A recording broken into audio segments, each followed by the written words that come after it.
Don't you usually go live before you start recording anyway? Not always. We're live. We're live now, though. I'm glad he didn't.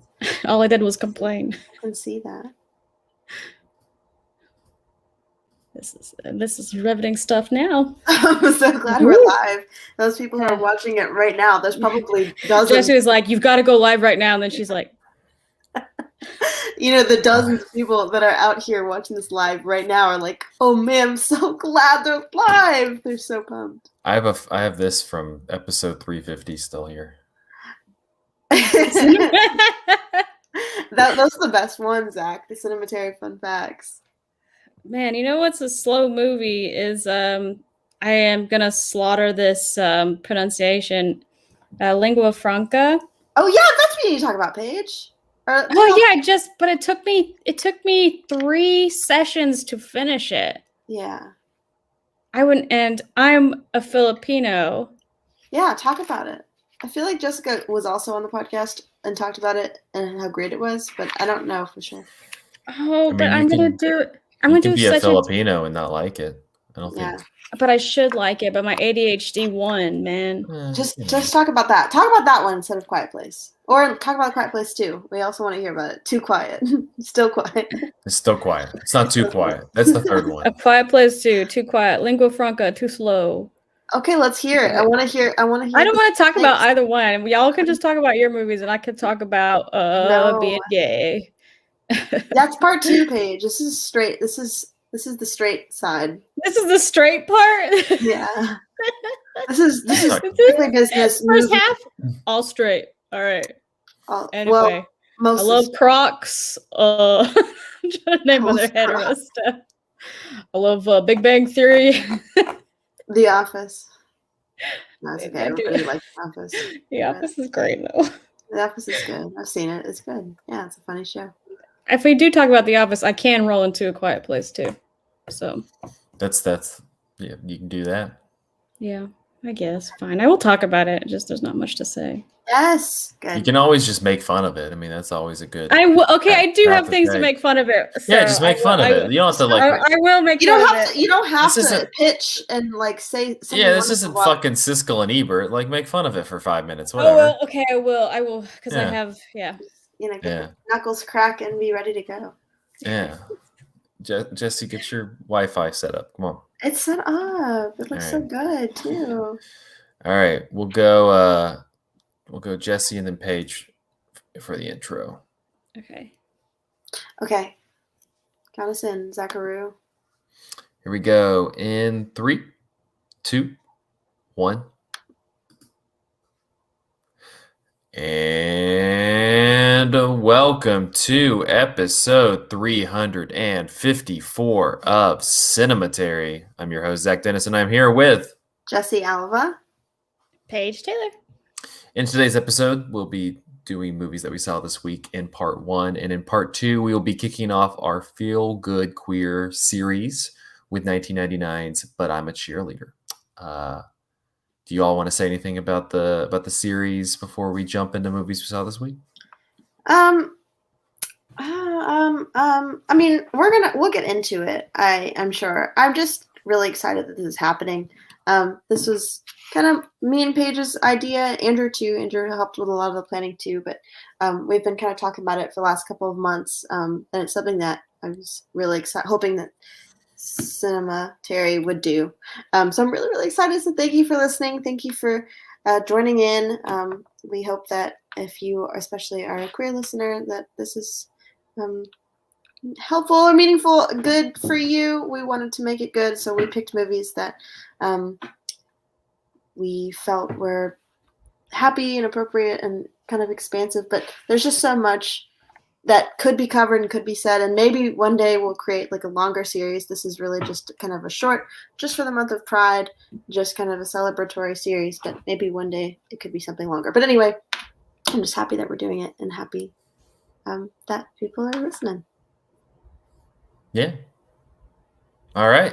Well, let's go ahead and jump into movies that we saw this week, and we'll pick on Paige. Paige, you're going first. Yes. Paige watched a wonderful movie she's so excited to tell us about. Okay. Well, I saw A Quiet Place too. So quiet. Still quiet. So I have a teenage brother named Julian, and he's in that stage of life where it's really hard to impress him. And I played a board game called Zombicide. Kick-ass board game. Everybody loved it except him. He thought it was very boring. Took him to the zoo. He was not impressed, even though armadillos are fucking dope. Was not impressed with the armadillo. I was like weeping, and he did not think the armadillo was cool. And he told me that he can see better HD animals on the web, even though they're right there. I couldn't believe what I was hearing. I was just like, what? And I guess if it's like a 4K like Netflix nature documentary, like maybe, but still, you can see an elephant right there. You can see it with your own eyes, and you can even smell it pooping right there in front of you. Like, how is that not better? You could see a tiger's toe beans. Yeah, I mean that's right there. But I was like, Julian, what do you want to do? What would make you happy? And he said he wanted to see A Quiet Place too. I'll be honest, like, do you really even want to impress somebody who, like, the thing that would impress them would be to go see Quiet Place 2? He's 16. I mean, like, there's no rationale with a 16-year-old. I mean, think about when you were 16. What would make you happy? Oh. If someone asks you, what do you want to do? You're 16. What would make you happy right now? Probably. Because for me, it was reading Twilight, probably. Yeah. Was that out? Yeah. Or Twilight-esque. Something Twilight-ish. Something like porny, but not quite, because I was still like not quite. Yeah, still a good Christian girl at 16, but I wanted some spice. Yes. So, but for a boy, the equivalent is A Quiet Place 2. It's A Quiet Place 2. That's what spicy. He wanted. A Quiet Place 2. Yeah. So we watched it. Very strong intro, and you can see its entirety in the trailer, because that's what the trailer is. Okay, so they're still the bad monsters. The whole world is infested with these monsters. They just defeated like one, right? Well, now they have the secret sauce that they need to defeat the rest of them. Like, they have a cool weapon. You know, they have like a weapon that can defeat one at a time. It's not that great. What's the weapon again? Real. I don't remember. She can take her hearing aid and put it with I don't know some sort of a radio, and together they create a sound wave that messes with their eardrums and hurts them, and they fuck off. I remember from the first one is that, you know, it's quiet, and then that John Krasinski dies. Do you think he should have screamed like that? I was always questioning that choice. Maybe he could have been like, "Get away from my daughter." Maybe it should have been a line or something. Or, "I love you. Hey, I love you. Daddy loves you." I don't know. But he just kind of goofy voiced his way out of it, you know? He just kind of hollered. So did some fun. Anyway. I did enjoy the first one because it was, I do love good sound design, and I thought the sound design was cool. I thought playing with sound design was awesome. And it is a passion project of John Krasinski and his wives, and I always appreciate people going above and beyond to do their own thing and do something original. So good on them. And the second one, like, I can feel that too. I can feel that they truly love what they were doing, and I appreciate that. So no, I didn't hate it, but I didn't leave feeling blown away. I don't remember much coming out of it. I do remember Millicent Simmons. She's the little girl. She's a deaf actress, and she's very talented, very good. This one is not about the parents anymore. It's about the kids. So I feel like that focal point is better in a way. But this might be me just for being immature. But the thing that I remember most about this movie is the number of leg injuries. Really? We counted 5 leg injuries. Extensive leg Like, injuries? yes! So 3 characters are like, their legs are like gone. Like, not ripped away, but like unusable. They can't walk. And another character gets stabbed in the leg. Another character gets like lifted up by a leg by one of the monsters. And I was like, what is up with that? Like, why is John so against legs? And I just kept thinking of that SpongeBob fish going, my leg. Wow. Isn't there a scene in the first one too where mom is like going down to the basement or something and she steps like right into a nail? Or am I thinking of a Oh totally different yes, movie? there's so many bare feet. Yeah, That's lots of feet in this movie too. I mean, that's part of your leg. I feel like that counts. Yeah, yeah. But I don't know. There's a lot of weird choices too. But I guess in most horror movies, characters have to make bad decisions in order for them to get in stupid situations. So we can all be like, "What are you doing?" But it's still frustrating. Well, So. it shouldn't just be in there, just be in there. Like it should be logical. Like there's a part where she's walking through the train tracks to get to some destination. And there's a part where there's a train car in the middle of the train tracks. And instead of her going around it, you know, the quietest way to go, she goes through the train car. An arguably noisy thing to do, to open doors and like get on this metal ass thing. And it just, I was like, what are you doing? Damn. But yeah, of course she attracted a monster when she did that, but whatever. Just shit like that. But I don't know. My brother liked it, so that's all I cared about. I was going to ask was he impressed? Yeah, he thinks he thought it was really good. So well, then it could have been anything, but you impressed him. Or maybe John Krasinski impressed him. Did you get credit for it? He had fun. Yeah, he had fun. So I mean, I still really hope that one day he grows into a man that can appreciate armadillos, but we'll get there, I guess. We hope that for most people. Yeah. Yeah. That's the sign of becoming a man, really. You like armadillos, right, Zach? Yeah, they're great. I'm from Texas. Okay, thank God. Yeah, it's really cool how they can roll up, you know, and then unroll. No, that's not. They can't do that. That's a cartoon. What? They totally can roll up and scoot around like Sonic the Hedgehog and then hop out. Armadillos? Are you kidding me? That's what they do. What? We're talking about the same animal, right? I thought that was a cartoon thing. Can they really roll? Yeah, she's correct. Who's correct? Me? Jessy is. Yes. I feel like I've seen They can roll in a ball. Like, how cool is that? That's like a little special secret power. Can armadillos? Julian needs to figure himself out. We'll let Paige make a discovery. They're so cute and talented. Yeah. Look at them. Oh, good boy. Wow, that's great. Man, I would say all hail. That's great. All hail. All hail. Anyway, yeah, you should watch an hour and a half an armadillo rolled into a ball. Instead of Quiet Place 2. Yes. That's Paige's official take. Hot takes with Paige. Oh, did you also say it was just too straight?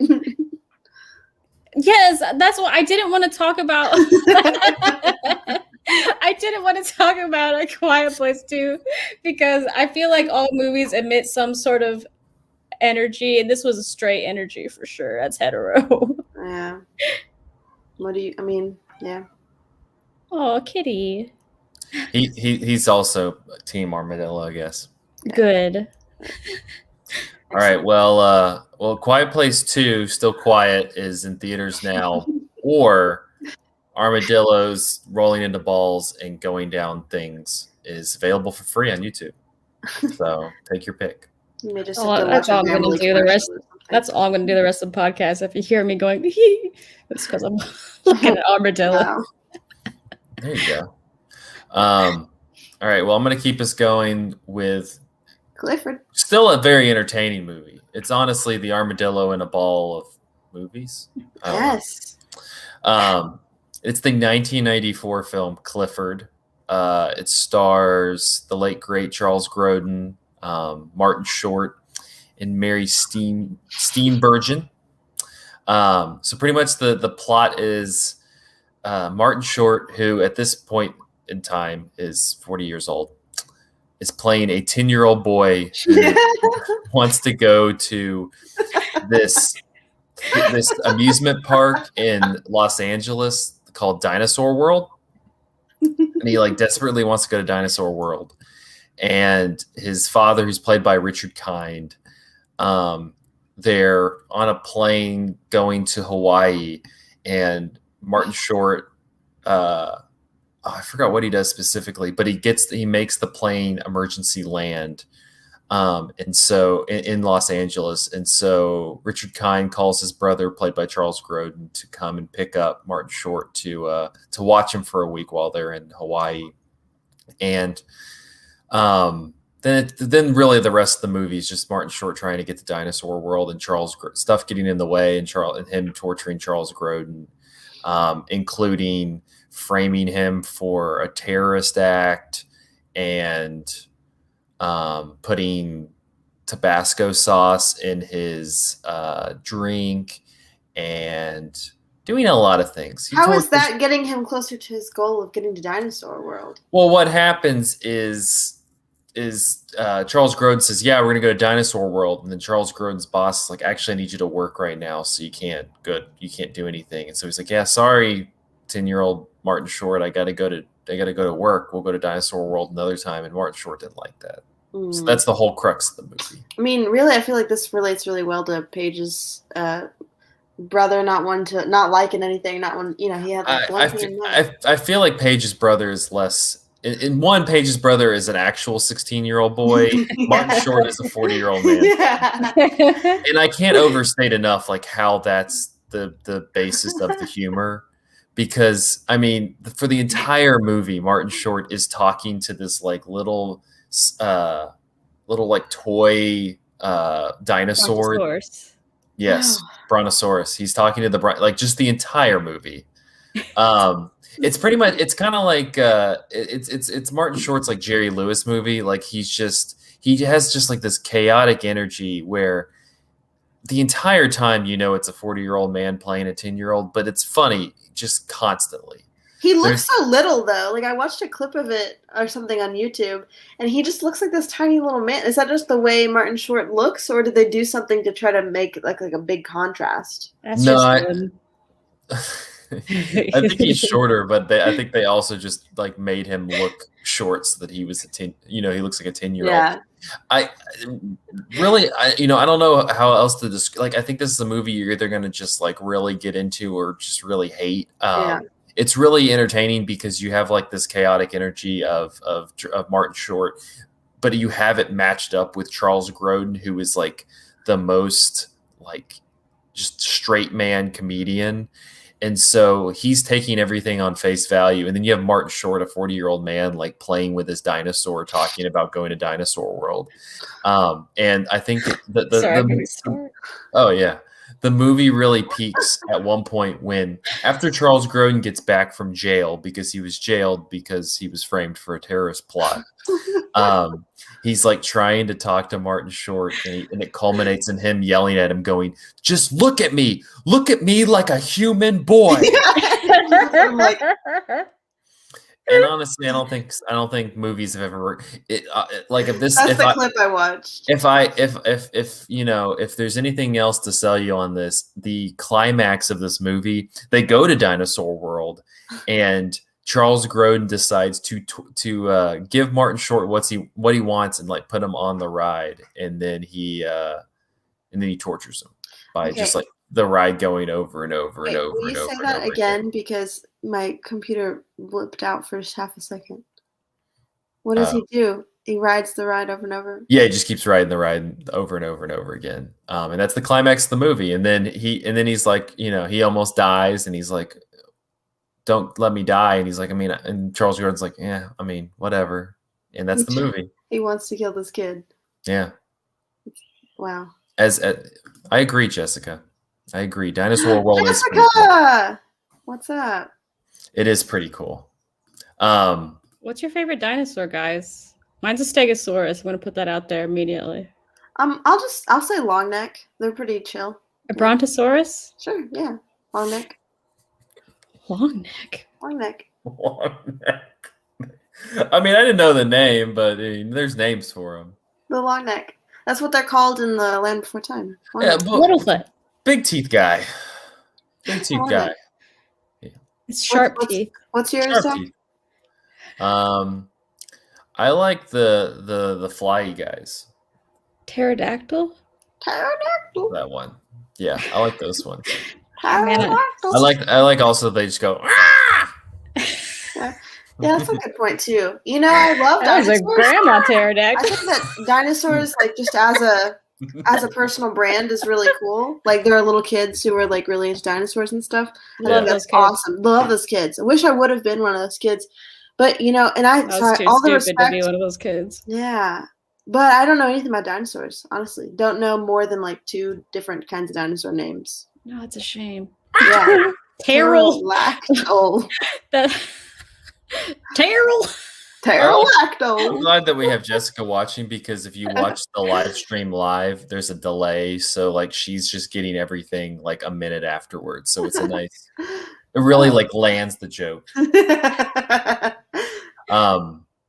No, I honestly I highly recommend this movie. It's so fucking strange. Makes me want to like get out of here and go watch it right now. Man. I like laughed so hard at just Martin Short being a 10-year-old. And there's Doesn't he like also have a crush on the mom he character? does have a mom character. Oh my god.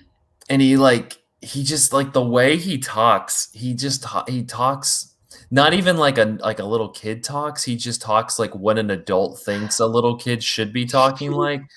Oh my god, it's so he's just like, "Oh yes, please, Mr. Uncle Sir." You know, he's like doing that the entire and you're like, "What the fuck is this kid doing?" Would you say it's like one of your favorite comedies, possibly? It's one of the funniest things I've watched recently. What made you decide to watch it? Charles Grodin died. Oh. He did? I didn't know that. Yeah. Yeah, Charles Grodin died recently. And I know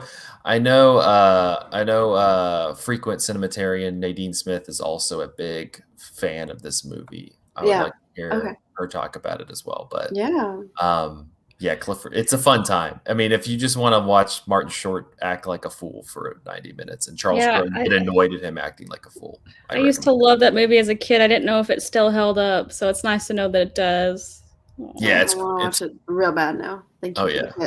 What'd you watch it on? It's on HBO Max right now. Oh. But I mean, it's probably. But I mean, it's probably on. It's probably at your local library. That's true too. That's true too. Jesse, I'm going to toss it over to you. Yeah. I watched a few different things, but yeah, we're going to talk about D.E.B.S. So D.E.B.S is directed by Angela Robinson, and we actually considered D.E.B.S for our for this episode, actually, for the Women Loving Women episode that we're doing, because it is a kind of fun Women Loving Women movie. But we're doing Professor Marsden and the Wonder Woman. Is it women or woman? Yeah, I think it's Wonder Women because there's 2 of them. There's 2 of them. We're doing that, and that's also by Angela Robinson. So we decided not to do D.E.B.S, and I'm glad we didn't because When I'm a Cheerleader is so much better. But D.E.B.S is just like your typical, you know, teenage crime-fighting babes. However, they are recruited from the FBI. You know, or something, the government, if you will. I just like how nonchalant, like, so it's just, you know, your crime fighting babes. By the way, the FBI is involved. The FBI is involved. So basically, all students, you know, when they take their SATs or whatever, there's actually a hidden test within the SATs or ACTs. I don't know. There's a hidden test. Just telling y'all now, this is definitely true and not just made it for the movie. Within the test, and people who score well enough on the secret hidden test get recruited for the D.E.B.S. I'm gonna look up what D.E.B.S stands for while I keep talking, but it's ridiculous. That's and great. And the test is actually measuring your ability to lie. And so the protagonist of the movie actually is like the crowning like poster child for D.E.B.S because she actually got a perfect score on her little lie detector secret FBI test that she took. I don't know, guys. This movie is bonkers. So the plot of it is they are all after a supervillain, Lucy Diamond. They are trying to capture her because she has been seen. And so who better than the D.E.B.S? She's been seen? What did she do? She's been found. I don't know. Like, the people, what did she do, though? All kinds of bad stuff. She's okay. stealing from banks, you know. I thought they were like, is that Lucy? We gotta get her. Yeah. I don't know. They're just like, oh, like we saw her. She's out in town. We need to go get her now. By the way, D.E.B.S is not like short for Deborah. It's D.E.B.S, and it stands for discipline, energy, beauty, and strength. So that's the D.E.B.S are made up of all women that are they're recruited from the SAT. It's this movie. So the D.E.B.S are now tasked with trying to find Lucy Diamond, the supervillain, who has been, or super criminal, who has been seen recently out in public. And however, the main D.E.B, the poster child D.E.B, Amy, meets Lucy in a kind of chance encounter as Lucy is trying to get away from getting captured by the FBI and CIA and all the crime fighting entities. So they meet each other by chance in a hallway, and it's like an instant connection. And then they're like, oh, whoopsie daisy, I'm a super criminal and I'm a good FBI teenage crime fighting beautiful lady. We're not supposed to fall in love, but there's like this instant spark there. So then the rest of the movie basically revolves around like, wait a minute, I'm supposed to capture you, but we're in love. So Lucy is able to sneak into and kind of basically steal Amy. And the whole movie is just basically Amy and Lucy falling in love and trying not to like let the good guys, quote unquote, know that Amy has been kidnapped and is basically just staying with her supervillain lover. Also, nobody knows that she's gay, except for one of her friends. Amy or Lucy? Amy. I don't think Lucy cares. She's a supervillain. She can be gay if she wants to. But Amy is supposed to be this poster child, like perfect crime-fighting babe. And she has recently just broken up with her boyfriend as well. And so it's just a whole mess as the D.E.B.S branch all start to realize, like, where'd she go? Oh, no, she was kidnapped. But, oh, no, actually, she was voluntarily just shacking up with her super criminal babe lover. This movie has, I'm really doing a terrible job describing it. I hope I haven't turned everybody off. It has big Disney Channel original movie energy. Is it great? No. It's very silly. I feel like there were plenty of other movies kind of in the same time frame. It came out in 2004 that all kind of captured the same weird, like, we're babes, but we fight crime. I think that, like, of that genre, Charlie's Angels. Right? Yeah. I don't know that any of them are, like, awesome. D.E.B.S is, I would say, fairly low tier in terms of, like, production quality, but it does have some fun acting, and it is just fun to see one of these, babes fighting crime movies, but also the main plot is, also we're lesbians, and we're kind of dealing with not getting outed to, like, our community who sees us as, this poster child, like, perfect straight, like, hot blonde girl. I like that that's the problem. Like, hey, we're lesbians. It's not, because my question would be like, were the D.E.B.S involved in the FBI killing Martin Luther King Jr.? Yeah, I don't know. It's kind of. So I feel like that would be a bigger problem. I don't know that they're necessarily recruited by the FBI. It's just more like the government. There's like another government branch, just like the CIA, FBI, D.E.B.S. But it's only teenage babes. I'm more of a totally spies kind of person, but sure. I would say you're gonna get probably a little bit more out of that, but it ain't gay. Nice. This is gay. So, That's pretty gay. This is fun. It's fun. It's nothing but a good laugh, but Yeah. just For a queer movie, it's like, but for a movie as a whole, like, yeah, it's fun. Did you get that backwards? I don't know what I that didn't. scale Like, is. I You feel like didn't? there's so many like super good queer movies out there that this isn't like one of my favorites, but it's not bad either. Like it hits on the good range, but not great. But I don't know. I don't know. I don't know what that scale was. It was I as a don't know what movie, the it was, scale was either. but as a queer movie, it was like, well, you know. No. I I don't know what I'm trying to say either. I think it's fine. I think it's fun. There's nothing bad about it, but there's so much better queer movies out there, and there's just so much better hot babes fighting crime movies out there too. I think. I think it'd be really funny if they were like, the Debs killed Martin Luther King Jr. That would certainly be a weird twist on. Yeah, and they were like, I feel like being a lesbian's like low on the totem pole. We just were outed as the assassins of a civil rights leader. That'd be pretty messed up. At the end, does Lucy get arrested? Does Lucy get arrested? Lucy. So, Does she go into a sky with diamonds? oh man, but she does. Her name is Lucy Diamond. Yeah, but I got the reference. Yeah, she didn't slide that one down. It was subtle, but I don't know if I should reveal the ending. It's just so juicy. Well, Lucy, this is a little Juicy bit before Lucy? the ending. Lucy is really, really trying to win Amy back because Amy is like, no, I must give up this life of not really crime, but I have to go back to being the good, perfect Deb girl, and so she kind of splits things off with Lucy, and she won't talk to Lucy anymore, and Lucy's devastated because they were really, really in love. So then Lucy gives up her life of crime. Yeah, Which one is Lucy? Lucy is bad, so she's not a Deb. She wouldn't be in the picture with the other Debs. Hey, come on. Oh, I'm such an idiot. Amy is the tall blonde in the middle, though. Oh, okay. How did you not know that the government agency where all the women are in plaid skirts? Did you not know which one? Like this is Lucy, by the way. Like, it's Jordana Brewster. It's from Fast and Furious. Hell yeah.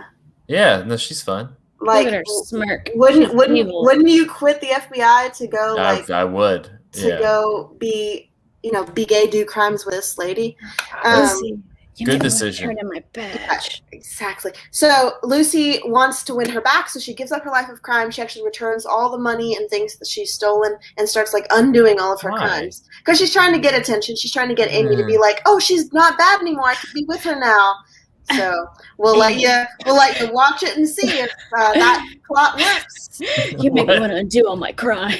Yeah, no, that's what I'm telling you. There's literally a scene in the movie where she has like a big giant bag that just has a dollar sign on it. Like that's the level we're operating in this movie. It's like very cartoonish. You know what? Anyone can make a movie. What am I doing? Why am I sitting here? You don't need like pounds. What the hell am I doing? Truckloads full of fake money. No, you just need a giant sack with a dollar sign on it. We can make a movie. What have we been doing? Paige, that's what I'm telling you. Shit. Paige. We don't need to think. We don't need to use our brains. No, we can do this. Incredible. I mean, yeah, what did I rate this movie? I gave it 3 stars. It was feel good. It's feel good fun. Like there ain't nothing wrong with it. It's definitely not good for a queer movie, but that's okay. No, as a queer movie, it's but as a regular movie, it's like pterodactyl noise too. Perfect. All right. Well, if that's what you're into, this is the movie for you. I think we just watched it on Amazon Prime. Yeah, you can watch it Amazon, Apple, iTunes, whatever. Man, I can't wait to see it. Go. I mean, you should watch it. It's fine. It's fun. Number 72. It's a good old feel good. Maybe you would like it more than me. I don't know. Maybe. You said it's on Amazon Prime? Yeah. I probably will watch it when I can't go to sleep. One of these days. Debs, watch it when you can't go to sleep. All right, we're gonna take a quick break, and then we'll be back talking. But I'm a cheerleader after this. Okay. All right. So Zach, I've pressed pause on the recording. What do I press now? Do I make two different? Do you like it when it's two different audio files? Oh, it doesn't matter. I mean, you can just keep it on the one if you want, whatever's easiest for you. And all I would do is just press the red button once more. I think you push play. I had originally forgot to record at the beginning, so I don't have that Paige Taylor in the beginning. And I didn't know what to record it, so I just put gay as the name of my recording. Wow. I'll change it. I'll change it. Cool. Cool beans. Cool. So you think I could just press the green button? Yeah, I think if you just push, you have it paused, right? Yeah. Yeah, so then you can just unpause it and keep going. Okay. Yeah. I think you should be good. I'll usually make Andrew do this for me, but I'm trying to learn since I'm a core member now. You're a strong, independent woman who doesn't need no man to help her with her audio. Exactly. Jessica, are you still there? Yeah, she's still there. You think so? Yeah, we'll see if she comments in like 3 minutes. Yeah, let's see. It's nice and delayed. Are you taking a shit? Oh, no, okay. Oh. Man, I feel like I just always get in my head about when I'm on the podcast. Like, wow, I said that so badly. Oh, here's Jessica. Yeah, she's still here. Okay, yeah, that was quite a bit longer of a delay. She says pterodactyl again. I'm eating chicken noodle soup. Sweet. What on a scale of to what is the soup, Jessica? I'm sorry, guys. I don't know. I thought that made sense. It made sense in my head, but now that It was just funny because you were like, as a queer movie, it was but as a movie, it was and I was like, what the hell does that even mean? No, I did not understand. It made sense to me. I can't explain it. They should have redone like Siskel and Ebert, where he was, instead of thumbs up and thumbs down, they were just like it was more just blah, that's just what it was. Oh, it's definitely a wowee. That was good. Love how you animated that and brought that to life. Wowee. My neighbors think I'm having like a stroke right now. Do you want to confirm or deny that for them? No, I'm not having a stroke. It's fine. They can believe what they want. All right. Are y'all ready for part 2? Yeah. Yeah, let's do this. All right. Yes. I'm going to just say it's part 2, and then I'm rolling out. All right. Okay. Sweet. Here we go. In 3, 2, 1. And we're back with part 2 of episode 354 of Cinematary. In this part, we're going to be talking about 1999's But I'm a Cheerleader. Hold up. Sorry, something weird happened with the audio. Okay. What? I feel like it started playing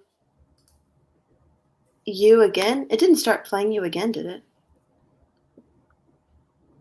I don't know. Oh, this stresses me out. Can I just make a new audio file? Yeah, that's fine. Sorry, will you tell me how? I gotta remember how to do Audacity. Oh, what do you use? Should I just call Andrew? I'll just call Andrew in here. I don't want to screw this up. Hold on, let's see. I'll tell. He's coming. Okay. Probably. Sorry. Hey, come say hi and also get the audio ready for me in part 2. Help. Okay, one sec. I was on a big Dark Souls run. Hi. You have to take the headphone out if you want me to say hi. I mean, we heard it. Hey, what's up? Hey. Hello. Man, you're getting some stereo sound here. What does that mean? I mean, Use mono. usually it records in mono, but it's fine. Oh, is that going to make she's been speaking, like, she hasn't been reviewing stuff. She's just been making noises. That's that interesting. if that changes anything. And now what? I just press Now you just record. press the record It button. won't record over my old one. No, because the other This is one. good for the live stream. I know. That's good entertainment. Rainbow here for the live streamers. Mhm. All the live streamers. Oh, That's queer Wi-Fi. We at least have one, maybe more. Wait, do we have one? Jessica? Just Jessica eating soup. She's on Oh, Jessica left. She had to, like, Hey, She left. If you send me the link, I'll jump on too. Yay! see, She's eating chicken noodle She was soup. eating chicken noodle soup. Chicken noodle. Yeah. All right. Have So fun. all I press is this circle button. That's all you press. Okay. I feel a lot like Lucy in Twin Peaks. You know, every time there's a call, I thought she's she was like, gonna say Lucy Diamond, and I was like, is Lucy Diamond's doing a podcast? And "It's the one Debs. that's blinking." Like it's like that, except I don't know. You need to know And the one you that's do. blinking. Yeah. Cool. Have fun. What a Where weird can I movie find if this that was the link? case. Where's the link, Zachary? Give me a second. Just gonna send it to you. Okay. Looking forward to it. Will you close that door? Yep. Paige, sorry I didn't come over. I hope you're not mad at me. Why would I be mad? I Well- got to eat all the pizza rolls. Okay. I just feel bad. I should have told you earlier because I was like, at first I was like, yeah, I'm gonna come over, and then I was like, It didn't sound like you were gonna come over. oh, okay. I was worried that I gave the. You're like, we got some meats we want to grill. So I was like, that sounds like a no. oh, I okay. got the mates. Okay.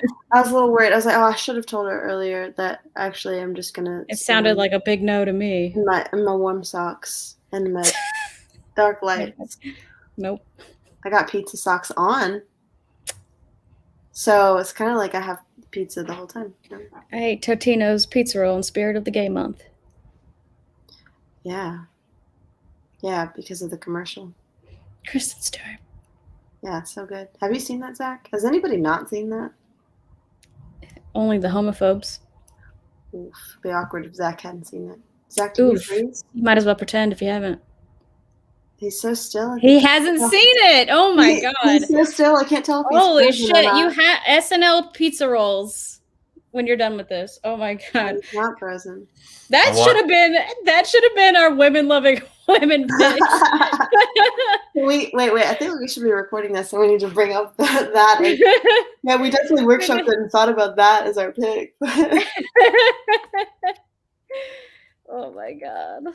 It's excellent, so good. excellent queer cinema. Canon queer cinema. I can't believe you haven't seen that, Zach. It's so good. I'm gonna share that in the chat for you to see afterwards, so you can educate yourself. I'll watch it while Jesse's talking. Yeah, I'm gonna watch it. I'm not gonna listen. I mean, does it gonna hurt your feelings if he watches it while you're talking? Yes, I've prepared notes. Andrew's here. He said. He's present. I even read off my notes to Andrew earlier for feedback. I was nervous. What has Zach not? Oh, some the SNL Totino's, skit. but he's never seen the SNL Totino's pizza roll skit. Isn't that freaking homophobic? Yeah, I made a conscious choice. Bless your heart. Yeah. I said it's like right up there with The Handmaiden and Moonlight. It's pretty close. Weren't there two, or is it just one? Oh, the Totino's thing. Yes, it is. Wow. It is good.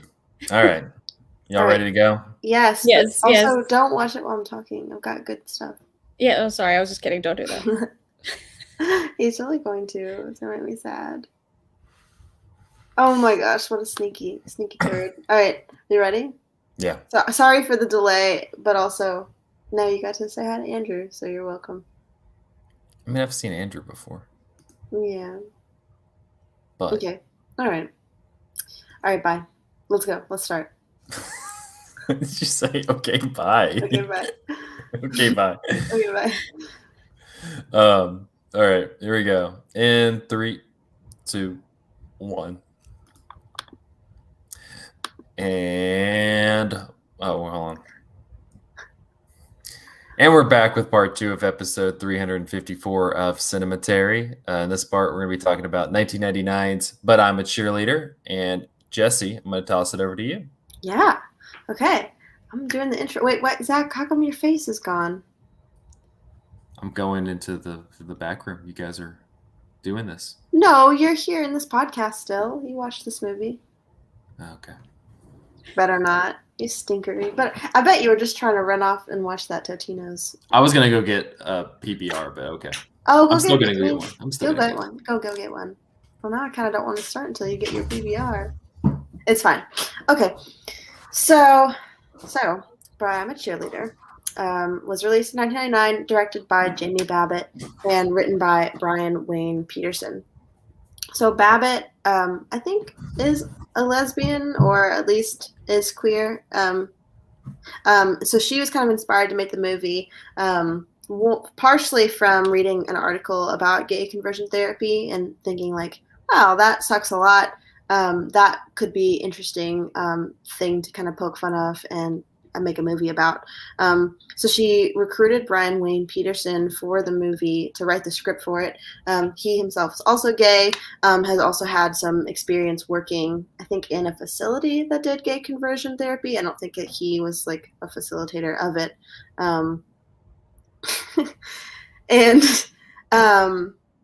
So they kind of worked together, and Babbit also worked with her girlfriend at the time, Andrea Sperling, to come up with the idea of a cheerleader who attends this reparative therapy camp. She really wanted the main character to be a cheerleader because it was like this pinnacle of this like poster child, like American dream girl. She wanted this like embodiment of femininity and it to still be queer. And for Babbit, it was really important to represent the lesbian experience from like a femme perspective, which to contrast a lot of stuff that was coming out at the time, like Go Fish and The Watermelon Woman. She felt like this was going to be kind of a cool reversal on that. And I really liked that about the movie too, just that I think that anything can be and look queer, but I guess for me, coming into my own as like a queer woman, that wasn't a representation that I saw growing up. I didn't really see femme queer women. That's not what it meant. And it was like either you were gay or you straight. Like I didn't really understand bisexuality at all. So when I went to college and saw that like queer could look so many different ways, and I met queer women who were femme presenting, I realized, that's what I am. So I really appreciated that that's what she was going for with this too. She said her big influences for like the look of the movie were John Waters, David LaChapelle. Wasn't sure who that was. Do you know who that is, Zach? Who is that?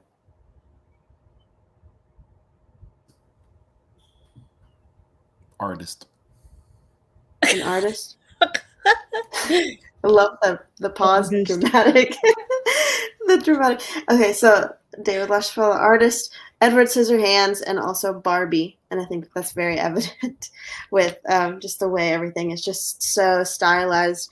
She wanted her set design specifically to really emphasize like this artificiality behind the construction of gender identity, with the vibrant blues and the pinks. And she wanted kind of, especially that contrast between Megan's hometown with the drab browns and oranges that you see kind of everywhere. She wanted her set for the main portion of the movie to really, really pop and have that big contrast. And I think it's definitely fair to say that you can see John Waters' influence with how vibrant and kind of a little over the top some of the characters act and feel, but in kind of a more gentle way, whereas I think Waters can be a lot more aggressive of a filmmaker and kind of over the top with his characters. She wanted that, but she wanted it to be softer, and I have a little more notes on that later. But I also liked this quote from her. She said, I guess with regards to like looking feminine and the big contrast between like the macho, like we have to work on cars for the dudes, or like the girls have to wear these little corsets. Babbit said, it's ridiculous to say that just because you become more feminine means you're going to be less gay. I always wanted to tell a movie about a girl who really embraces her lesbianism, but she doesn't ride off on a motorcycle at the end. She's still a cheerleader, girly girl at the end, and just separating the idea of gender from sexuality. I feel like that is very much a conversation that's happening in the world right now, but at the time it was strange. I also think it's funny that the people at this camp think that, okay, if we get all these women to wear these tight pink corsets, then they're going to go become straight. Like, you are going to dress all of these hot girls in this small room together in corsets and think that that's going to make them straight. It's very funny. I also found that Natasha Lyonne was not the first choice for the role. There's another actor that they really were considering that they didn't have. I didn't know who it was, but it was unnamed. But she turned down the role for religious reasons. She didn't want her family to see her face on the poster. And there may have been other actors, I think, too, that were hesitant about taking on the roles to be associated with a queer film at the time.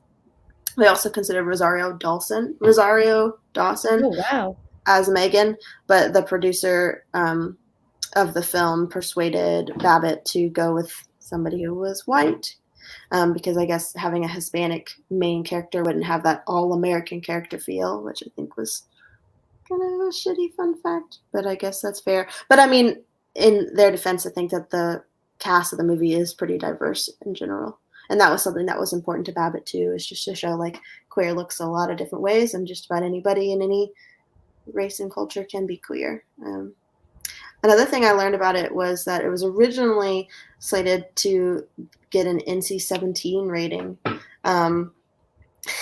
which I think was just ridiculous. Babbit had that was NC-17. Like, I feel like it's PG-13 at best. Babbit had to edit out several scenes. Like, there's a shot, and we probably saw it in the Director's cut. We probably saw it in the director's cut when we watched it last night. Or the other night. There's a shot where Graham's hand is like sweeping across Megan's clothed body, and they had to cut that out. There's a camera pan up of Megan's body when she's masturbating that they had to kind of cut at least part of. And also a scene where Megan's a comment that Megan ate Graham out, which is like, that's worth an NC-17 rating. So Babbit understandably got kind of pissed about it and basically said, like, you're putting this under so much scrutiny just because it's a queer film. And like, this is the same year that American Pie came out, and there's a scene where somebody fucks a pie. So infuriating.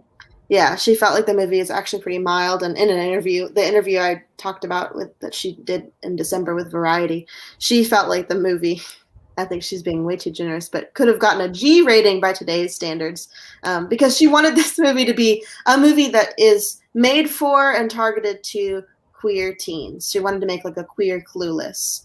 I don't know about G. I don't know about G rating, but I think at least a PG-13. Like, I mean, there's some cusses in that movie, but there's no nudity, and there's like, some people talk about sex, but a little bit here and there. But I don't know. There's a bar called The Cocksucker, but is that really worth an R rating? What did you guys think?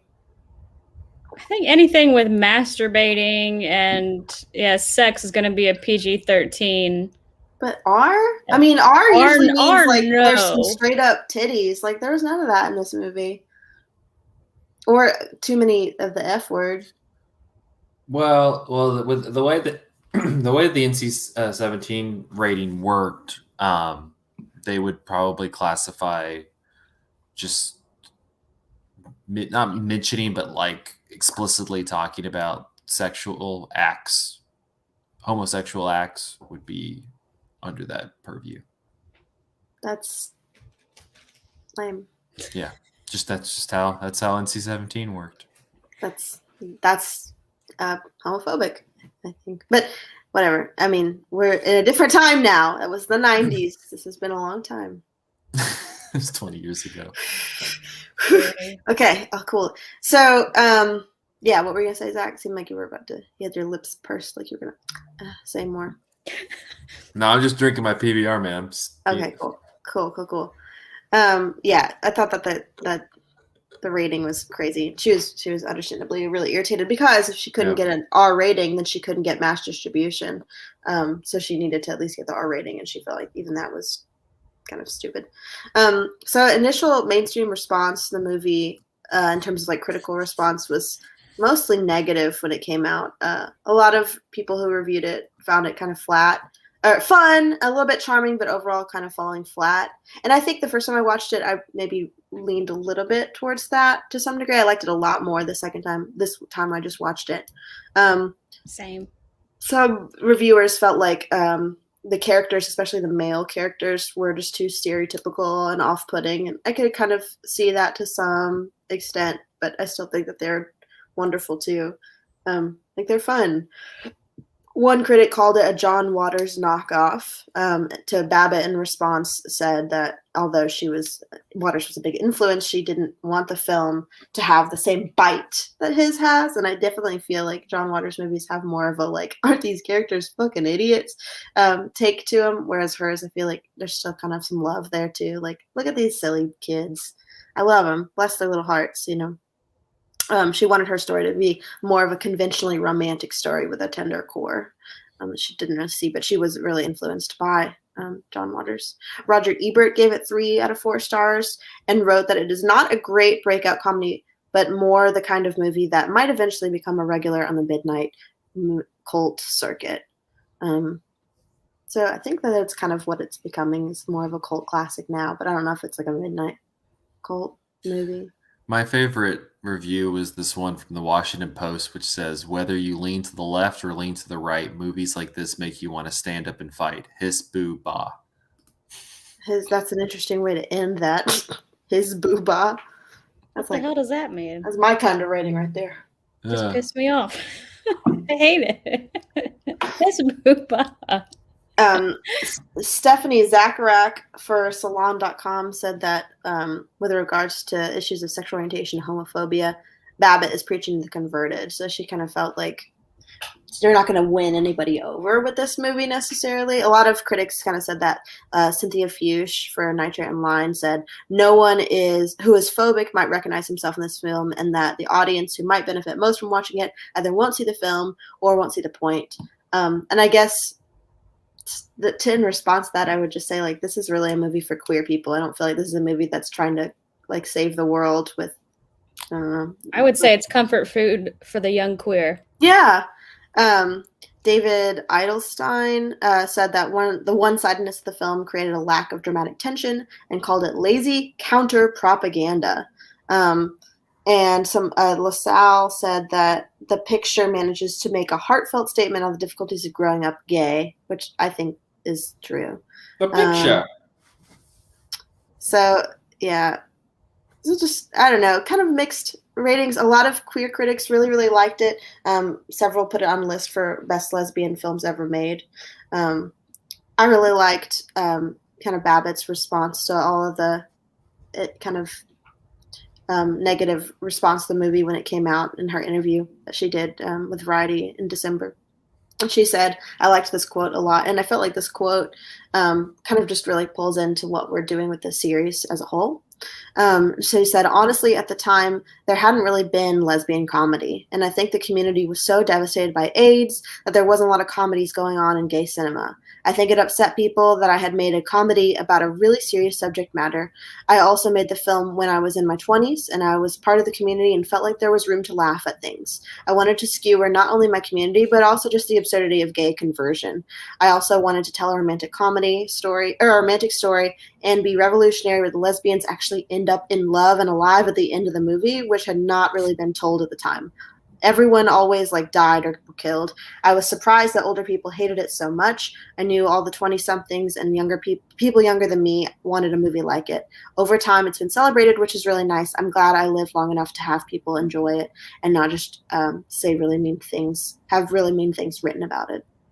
So I guess I just really liked that because I feel like that just really captures the essence of the series that we're doing. Yeah.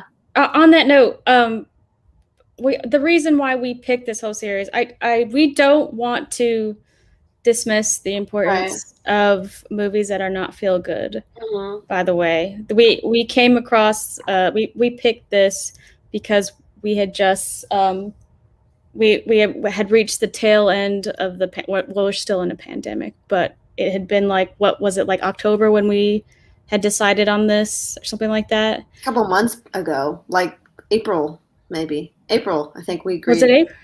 April, I got the rest of the Cinematary core to say, yeah, sure, Jess, you can do this. But you and I had been talking about it for a while. We had been talking about it for a long time. Mm-hmm. And we eventually, we're just so sick of bad news. So we wanted to do something happy. But I've consumed a ton of queer media, and I am not dissing on the sad stuff. I think that's really important. That's part of our history. I feel like you all should definitely watch that too. That's your vegetables. Eat your vegetables. We're talking about the dessert. I mean, I think like as a queer person, as queer people, like we all experience this like unique shared pain. Like there's a pain that we all are going to feel at some point, either from rejection from family or rejection from workplaces or rejection from friends. And that's a story that's absolutely worth telling because it's part of our story. And it's cathartic to be able to see that too. But it's also cathartic to get to see the happy ending and to get to like recognize that there's so much to celebrate here too. That like I just yourself. I just didn't want anyone to think that we were dismissing those stories, because I am not doing that at all. No. I completely appreciate those tales too, 100%. I just want to do this for series for anyone who's just like exhausted by feeling that pain and wants some sort of like some sort of break. That's what we're trying to offer for you. That's all. So please, if you feel like we're not representing you, it's because we are navigating a very small pool of feel-good films, and we're very sorry. We're trying our best. I've watched 72 queer films. Yeah, I mean, how do you talk about like entirety of queer cinema in a 4-week series where we're going to cover one movie every single week? Like it's impossible. So if you don't feel represented, we're really sorry. We're trying our best. Yeah. And I think, like I said, I think that sadder stories, more touching, tough stories are important to tell too. Like Brokeback Mountain or Call Me by Your Name, or even I really like Blue is Warmest Color, even though that's, people have problems with that. But like those are good stories to tell too. Heartbreak and tragedy is part of everybody and definitely part of the queer experience. But I don't know. Maybe we'll do a longer series and we can talk about other stuff. I'm always down. I'm always down to be gay. But gay and sad. Love it. Yes, this month we're feel good. So So anyway. Yeah, so that's kind of what I found about the movie. Just doing a little digging, but let's hear the straight take with Zach. Straight take with Zach. Take it away. This is the second time I've seen this movie. I've liked it both times. It's I think John Waters is definitely there. I think more in the way. I think more. It's less the aesthetic and more how John Waters' movies. He presents characters like with peculiarities and blemishes, which that's not necessarily like a bad thing. You think of like his movies, and he's been pretty open about the fact that like he likes that these characters are. Like they're just kind of strange, unique people. And that's what he's fascinated by. And I think that in this one as well, Jamie Babbitt's able to kind of create a collection of unique, strange people that, just kind of show the complexity of folks. And I think also, though, it kind of taps into a lot of early, like Tim Burton. Just in terms of like how that's right. Like Edward Scissorhands was a big inspiration. That's just kind of how it like it really like just kind of goes overboard with the way it's presenting everything. I think not only just like you can get kind of hung up on the aesthetic, the pink and the blue and all of that stuff, but also just the way they're interacting. Like you mentioned, they have like the classes where they're trying to get the gay out of them, and like the funniest parts for me are the gay male group where they're like throwing the football and chopping wood and stuff, and like there's this just kind of farce to it as well. And that was one thing I was thinking about, like in terms of the series at large, is I think, and this is it kind of goes in line with what you were just talking about, but, I guess for y'all, is there a middle ground that you can find when it comes to queer movies? Because you have, as you described, the sad movies, but then you also have movies like this, or what we're going to be talking about next week, The Birdcage, which is much Mhm. more of like a farce. And so, I think this does a good job of like displaying real, genuine people, like I said, strange, unique people. But do you feel like that might be like, do you feel like the movie is kind of still too farcical and is missing like the genuine energy of people? Or do you feel like it captures, that kind of middle ground between being like too outrageous and too serious? There is some naivety and innocence that is true. If you're raised in a very sheltered household like I was, like Mhm. I had no idea that I was queer growing up. I thought everyone thought girls were beautiful and was always admiring them. Yeah. Like the way she like that whole, I know it looks like satirical, the way she was like, I thought everybody looked at girls. That's literally how I felt. Yeah. So as she was saying that, I was just like, that's not a joke. Mhm. So I mean, there is truth to a lot of the way. If you are raised in a household like that, just super sheltered, yes, it's true. Girls can relate to that. And the way those people think that, like, if you train yourself a certain way to think, then you will be straight. Then you can pray it away. Yeah, people believe that. I mean, that's true to life too. Mhm. But I don't know. I don't think it's. There is a lot of tinted lens there too, because they are in conversion therapy. Mhm. You I know. think it's funny. Like I was just thinking about this now. Is like, think about the different scenes that they go through at the conversion therapy camp, like the chopping wood scene, or sitting around the campfire, singing about how it's great to be straight, songs with it. And so it's all super ridiculous. But I think, like even so, I think that conversion therapy is ridiculous. It's not in any way evidence based, and it's unethical. And so maybe they're sitting there and giving you like some kind of script to work with that they think is going to. But it's like there's a scene in the movie where they're talking about what's the word they use?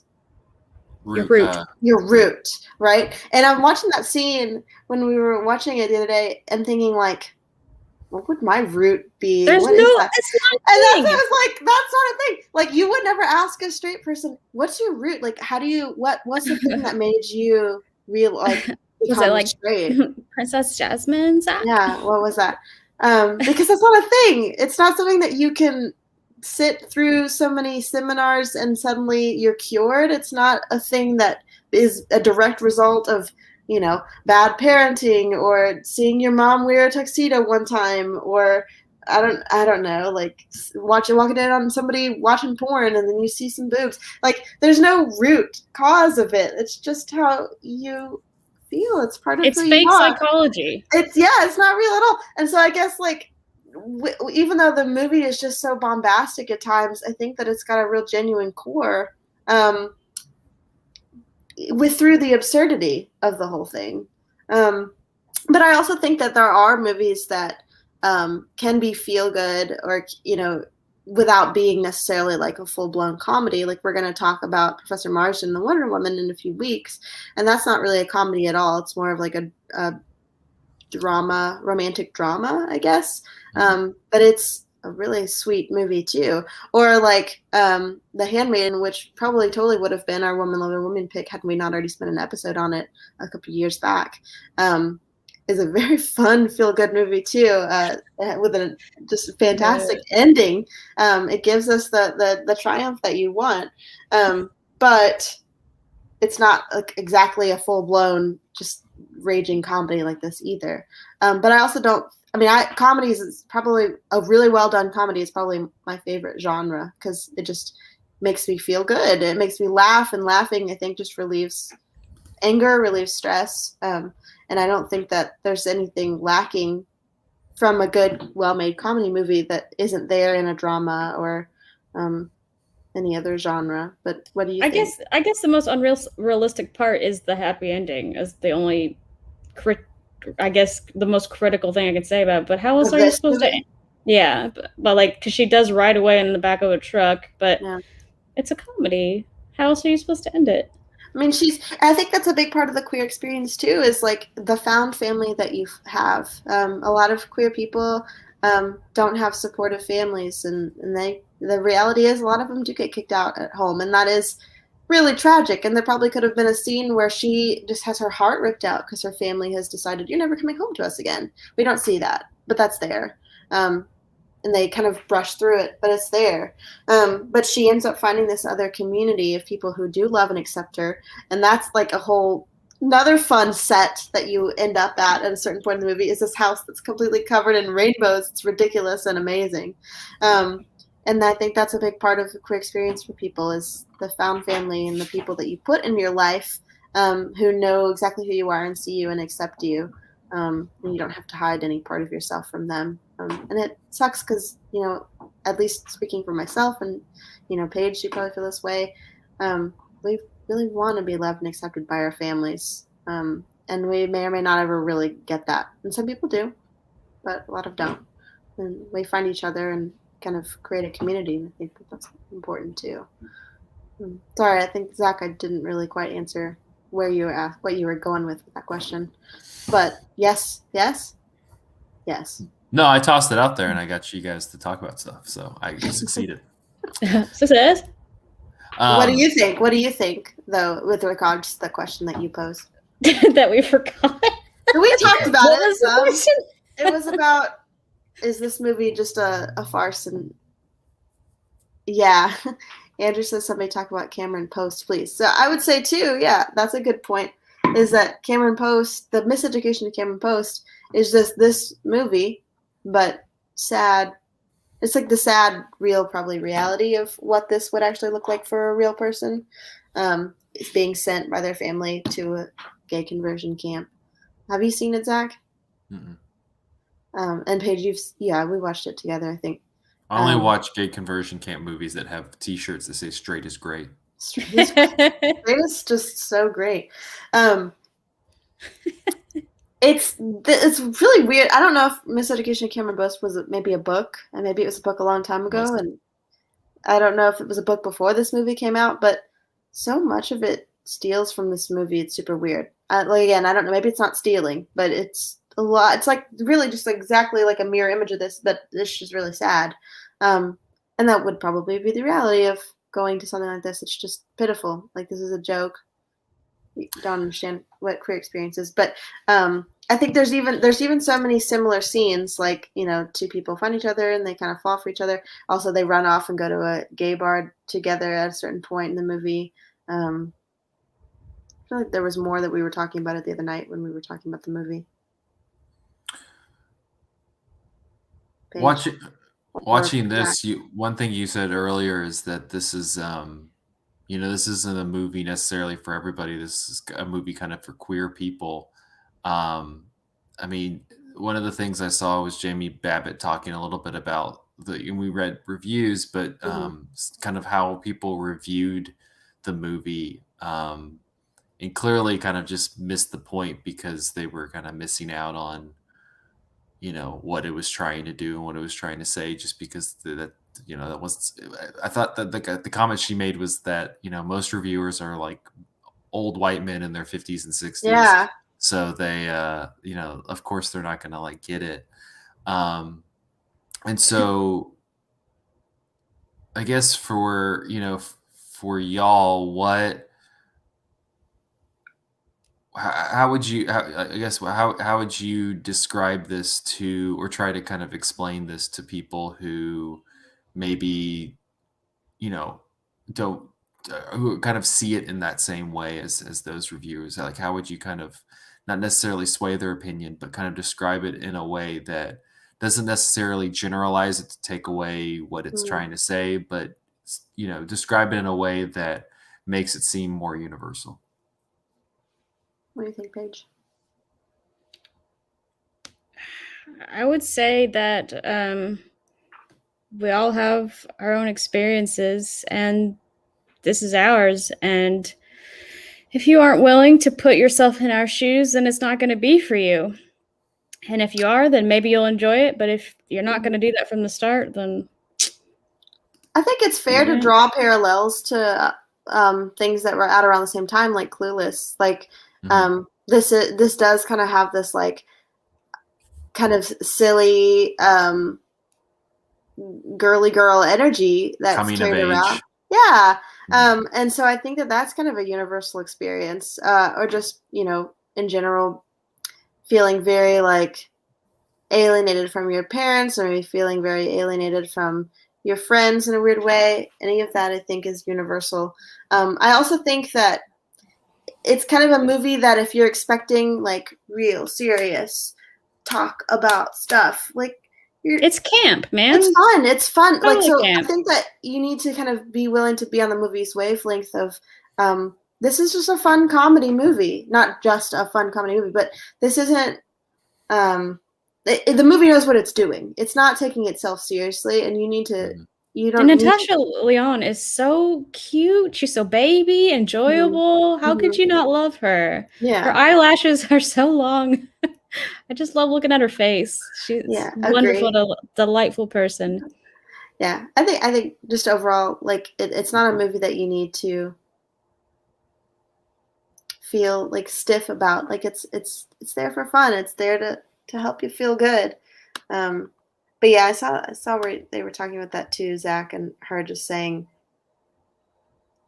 her response to that of like, yeah, these like stiff old dudes just really don't see what I'm doing. How does it sit for you watching it? Zach? Sorry.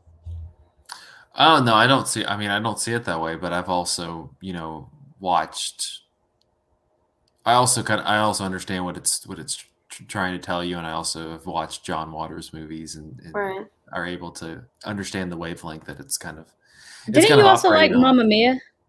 I do also like Mamma Mia. So you have the ability. You have the ability to enjoy things. So.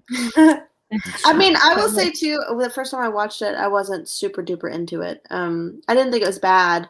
I thought it was just fine. Like, I thought a lot of the same thing that the reviewers saying, like some of these characters are just a little too over the top, especially like the gay male characters. And so that was something that a lot of the reviewers said was these gay male characters are just fitting into this like, gay male over feminine stereotype.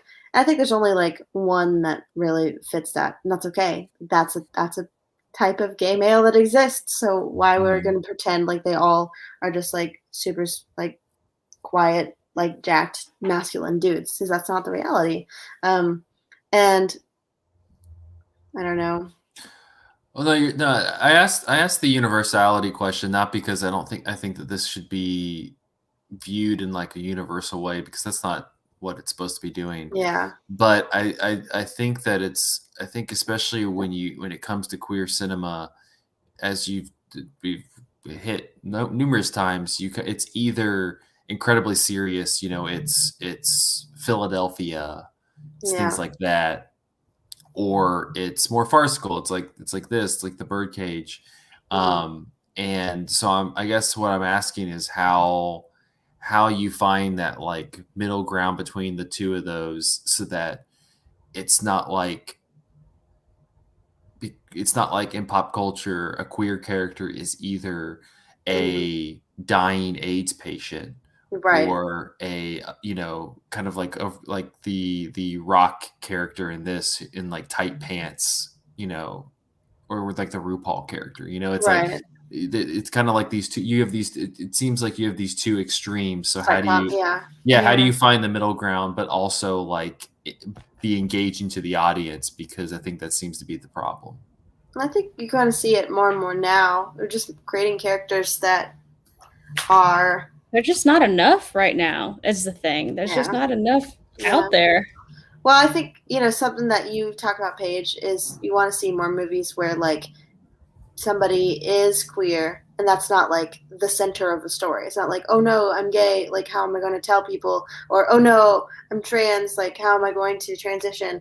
But rather like this is just a part of Yeah. the story. I've said a lot that I really want movies to be a movie first, and I Yeah. want the characters to be queer second.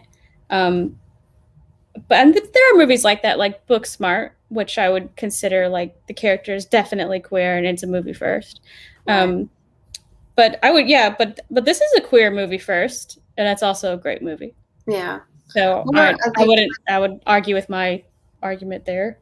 So and I think being conscious, especially if you're a straight writer or a straight director, of like, okay, I think I want to have a queer character in this movie. Okay, what do I want to maybe avoid? Who can I maybe talk to? Like, so if they can consult with people in the queer community as they're writing these characters and saying, okay, I don't want to create a character that's going to harm or be a caricature that's gonna not feel real.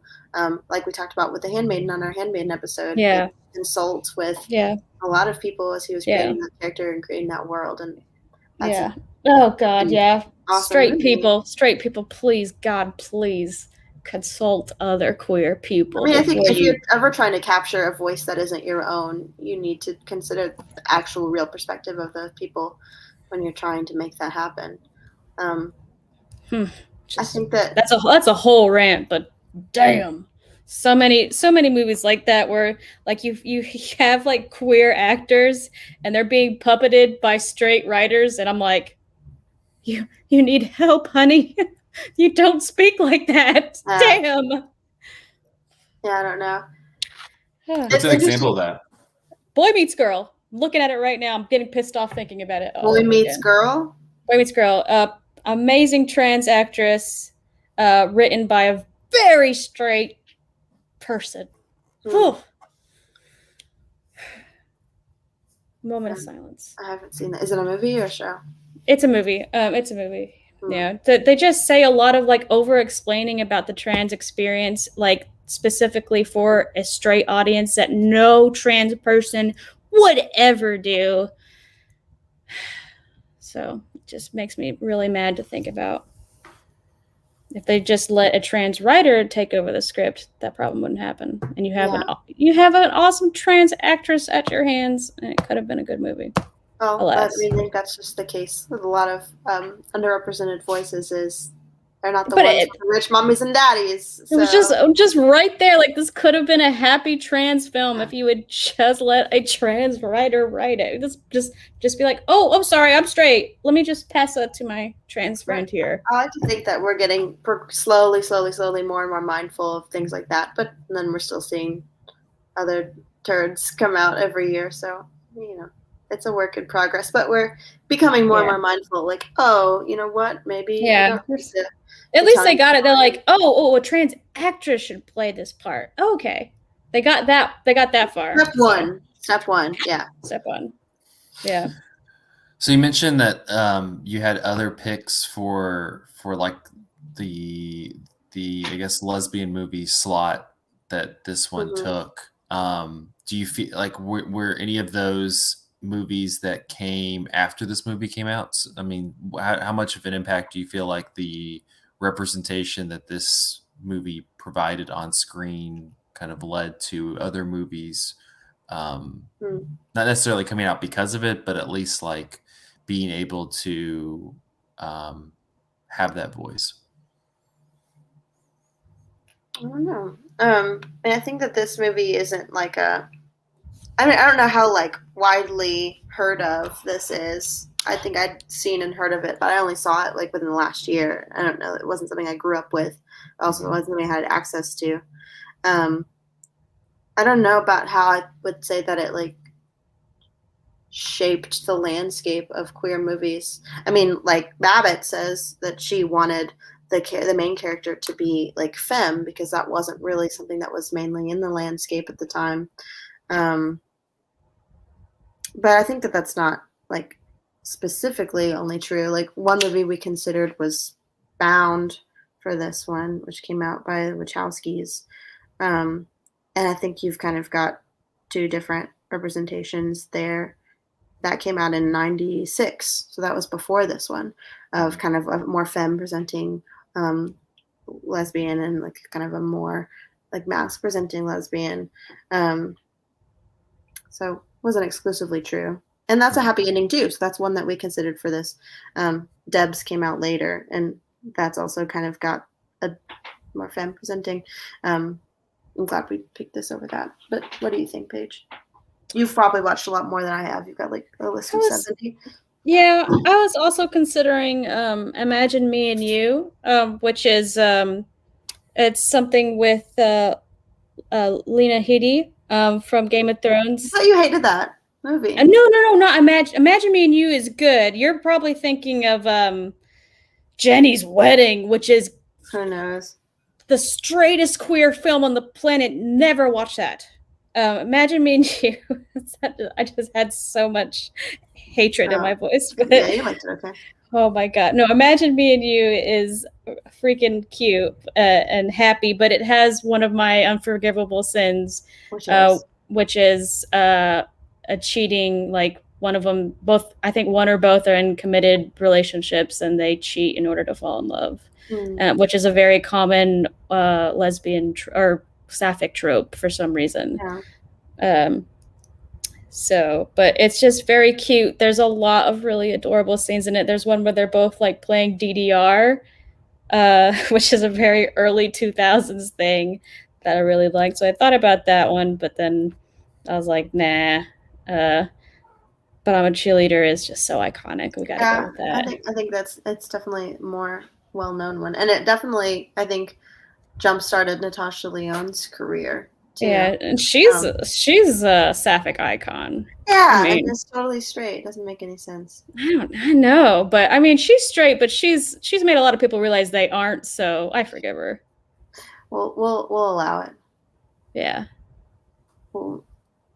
So Zach, can you kind of? Oh, there's a kid. And which one's that? Gigi. That's Gigi kid. So your question was kind of like, can you say it again? My question was less a question, but like you picked this movie, and so I guess, do you feel like since this has come out, you've seen more kind of femme movies in this ilk that have kind of fallen, like I said, not necessarily because of this movie, but have you seen more of those in the same realm as the ones that you're naming, or do you feel like that's still something that's struggling to be seen on screen? Struggling for sure. Yeah. I don't think anything has come out like it. I think it has definitely held its own. It was actually one of the first, I have this list of queer films that I've seen, and it's number 10 of 72. So, of your favorites or ones that you've just seen straight up? Of all the ones that I've seen. Okay. So, I was early in there. So, I don't know. I mean, I feel like, especially growing up, like this would have been a great movie to see, but I didn't have much of an awareness of it, probably just because, it didn't get the super wide release, and I didn't really know about indie movies until like college, really. So how would I have accessed it? And, I definitely can remember seeking out certain movies when I would hear that there were queer characters in it, and I would just be like, isn't that so interesting that, oh wow, The Runaways has lesbians, and oh my gosh, wow, does it? For me, it was want to say Angels. Just watching Charlie's Angels over and over again, like, I just like this movie so much. It's so weird. So why do I just want to? Why do I love Mad Men? Surely it's not just Christina Hendricks. And that's it. That's the whole reason. Just lots of cute girls getting smooched on. I don't know, Zach. I think that yes, but maybe not enough. But that's okay. We'll get there. Mm-hmm. No, that's fair. Any final thoughts on But I'm a Cheerleader? I don't know. I think that it's just a lot of fun, but it does touch on some things that are hard, and it kind of does it with like a message of hope at the end. Like I said, even though, Well, and I don't know if this was in the original or the director's cut, where we get the scene at the very, very, very end where the parents are in this parents of gay children support meeting, and it's kind of unclear because they don't give us any more other than the dad stands up and says, "Hi, I'm whatever the dad's name is, and my daughter's a lesbian," and everyone's like, "Oh, hi, Tim," or whatever his name is. I can't remember the dad's name. And so, but it's kind of ambiguous as to like, is he here because he actually now wants to be like a good dad and support his child, or is he here because it's like a support group for these parents who are all pissed that their kids are gay and now they can't love their kids anymore? I'm not sure. It was a little ambiguous, but it was hopeful, I guess. You could read it as hopeful in that, like, you know, things can seem tough, you know, especially when you're first coming out, and there's no point in, like, I liked the scene where, I feel like I'm jumping all over the place, but I'm connecting this, I promise. The scene where the guys, the two, like, the owners of the cocksucker bar show up and they pull the kids out, and they say, like, listen, we're not trying to push an agenda with you. Like, you know who you are, or you're pretty sure you know who you are, and we're just presenting this as an option. Like, you can just live and be the person that you're meant to be, or you can, let's be real, just pretend you're not, but you'll be pretending. And that's like basically what they're trying to say is there's going to be some pain involved with going this route, but also this is who you are, and there's going to be more pain if you don't just acknowledge that and let that be part of who you are. I like that. I don't know. I just found that like really touching. Just the way that it was worded in the movie, I thought was just really touching. There ain't no walking away from that. But you can kind of rise up and accept it, or you can just live a whole life where this part of you just is always going to be there and whispering and sad and grows. I don't know. I think it's a sweet movie that resonates. But I liked it more the second time too. I didn't love it the first time I watched it. I liked it a lot more this time. Yeah. What about you, Zach? I liked it. It's a good one. I recommend people check it out. I think it's a fun movie, and I think that, yeah, I think it's able to kind of capture this strange energy that's very entertaining. Comforting, delightful, good gay movie. And you know what? When you're done watching it, you should just go on YouTube and watch the Totino's Pizza Roll starring Kristen Stewart. Yeah. Yes. SNL commercial, because that is another peak women cinema right there. You got to watch it. Yes. That's my homework for after this. Yes. Feel good cinema. Well, that will wrap up this episode of Cinematary. You can find us on Facebook at facebook.com/Cinematary, on Twitter and Instagram at handle @Cinematary, and on Letterboxd at letterboxd.com/Cinematary, where we post all the movies we talked about in this episode. Thank you to our patrons, patreon.com/Cinematary. If you'd like to support us, you can go there. Thank you to Cam, Chad Newsom, Christina Daughtry, Corey Willingham, Harry Eskin, Candace Sisson, Ron Hayes, Titus Arthur, Tyler Chandler, and Whitney Rhea Ross. Thank you so much for your patronage. Next week, we will continue our feel-good queer movie series with 1996's The Birdcage, which is probably the favorite of the four of mine. So yeah, I'm excited to watch that one. I love that movie. It's the best. It's so fun. So cute. Thank you guys for listening. We'll see you next week. Bye. Okay, I did it. I feel like we answered none of Zach's questions. I know. Zach had these really thoughtful notes that he'd taken, these really thoughtful questions, and we were like, yeah, that's a great question. Anyway. No, the art of hosting the podcast is you just toss stuff out, and if it generates conversation, that's what you go with. Okay, good. I feel like we both genuinely